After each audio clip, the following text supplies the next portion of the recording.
The coronavirus pandemic is changing everything, including both the tone and the conduct of the 2020 campaign. Joe Biden and Bernie Sanders will debate tonight, right here on CNN. Both are now focusing on presidential leadership, and there will be no studio audience tonight because of the virus. There are also questions about whether coronavirus will impact primaries scheduled for this Tuesday. Let's just take a look at the map and the state of the race. Heading into the debate tonight, Joe Biden has a healthy delegate lead. He hopes to stretch it. He's actually hoping to convince Senator Sanders it's time to call it quits. Here's what's up on Tuesday. As you look at the state so far, Florida, 219 delegates. Illinois, 155. Ohio, 136. Arizona, 67. This is Tuesday. Voters asked to go out and vote in primaries amid the coronavirus concerns. A lot of delegates at stake here. If you look at the map now, Joe Biden, all that Biden blue, hoping that Tuesday's vote sends a message. He's also hoping in the debate tonight to make some progress reaching out to the Sanders side. Senator Sanders, though, says he is in this race. He wants to continue the fight. But because of the virus, none of the candidates out campaigning in these states this week. Instead, Senator Sanders yesterday, a fireside chat from Vermont. Spring is coming to Vermont, but it's still nippy out there, so it's nice to have the fire. Keep the faith on this one. These are tough times. We will get through this. And let us understand that if there was ever a moment in history when we are in this together for all kinds of reasons, this is that moment. Let's stand together. CNN's Arlette Saenz joins our conversation. Arlette, you're normally on the road when we talk to you out covering a campaign. You're home because there is no campaign out on the road. The candidates are going to debate tonight. Joe Biden comes into this debate knowing the math. I assume they're a little nervous about turnout on Tuesday. What's his major goal in the debate?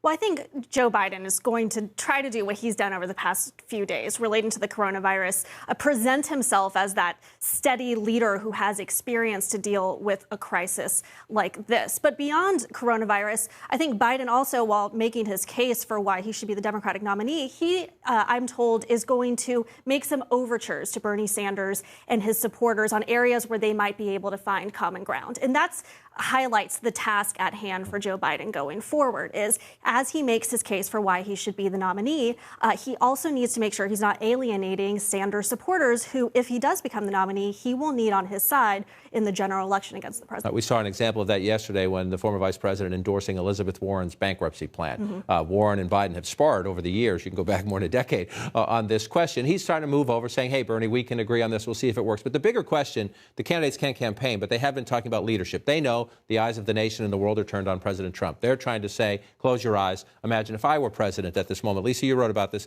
the other day. Candidates like to talk about that 3 a.m. phone call, that split second when their resolve would be tested. That moment is now.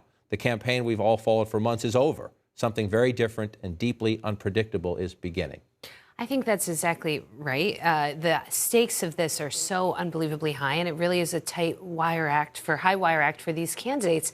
I mean, the campaign not only has Joe Biden shuttered his offices and everyone's working from home and the candidates are trying to figure out these virtual town halls, the mechanics of the presidential campaign have changed.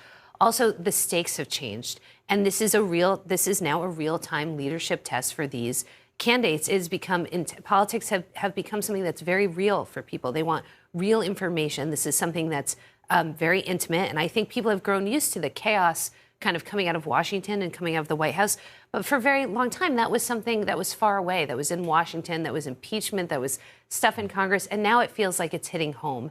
And so I think a lot of people will be watching this debate very closely and very critically with an eye towards how both these candidates, how they would behave if they were to be president. And it's really easy to trip that up. And look how different it is from the last debate. The coronavirus question came like an hour and a half into the debate. It was just basically really general, what would you do in this situation? And tonight, the debate has been moved. There's not going to be an audience. It's going to look a lot different. And they've been talking about this, of course, on the campaign trail, but to see them side by side, essentially laying out how they would be responding to this, comparing it not only to the current president, of course, but to each other, I think is going to be something that people are watching and people are really counting and listening very closely to see what they're saying. Healthcare already was the number one issue for Democratic voters. Now we're in the middle of I can't think of a bigger healthcare crisis. And I do think it's an opportunity for both Joe Biden and Bernie Sanders to try to make their case in the debate. And we may see that tonight, right? If you're Joe Biden, you're going to be saying, in the middle of a crisis, you don't want to upend the system.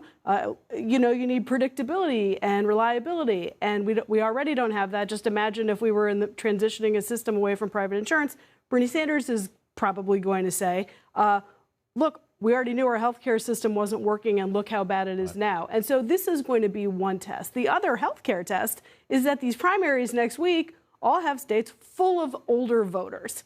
Are they going to mail in ballots? Are they going to turn out? If they don't turn out, could we have a surprise? Could Bernie Sanders somehow get closer in Florida than we ever thought he would? Right. Those cases have to be made very delicately. This is not a moment where voters want to see candidates knocking the dickings out of each other, right? They don't want to see those kinds of harsh attacks. They want to know, what are you going to do for me in my life when I can't buy toilet paper at the supermarket, right? So I think it's a really delicate dance to draw these contracts. And I assume the former vice president wants to say, I can step. This is where his day one argument actually does help, in the sense that now Trump administration can criticize this judgment or that judgment as vice president, but he can say, I can walk in tomorrow. I know how the government works. Right. This totally illustrates and highlights that message that he's been arguing from the beginning of this campaign, that he has that experience.